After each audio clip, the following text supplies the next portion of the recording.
I think absolutely the worst thing for a writer is a hard-spine notebook which drives you forward in one direction. And for me, it's important to keep my loose leaves and my ring binders till as late as possible in the book.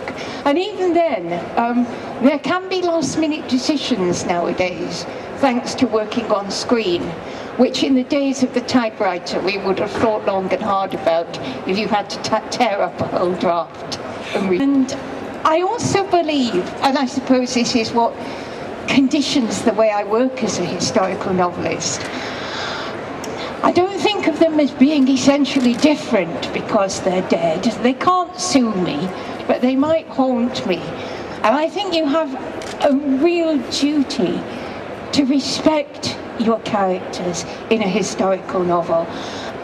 Make use of such facts as they are, speculate only in an extremity, and try to serve them. I suppose, to put it in one word, I think that's what I'm here to do. I think I'm looking for an untold story, and I'm looking for a figure whom I can bear to spend time with.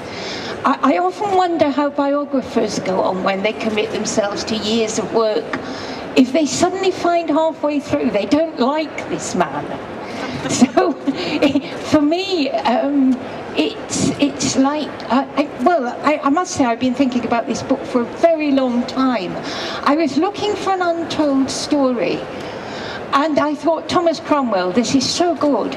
He's been painted in such simplistic terms, and he's such a pantomime villain. There must be more to it than this. And I began to get some hint of the complexities of the story.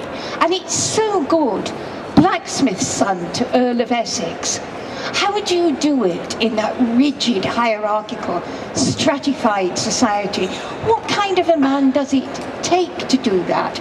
Even to imagine doing it? But I thought, well, it's so good, somebody else is bound to write it.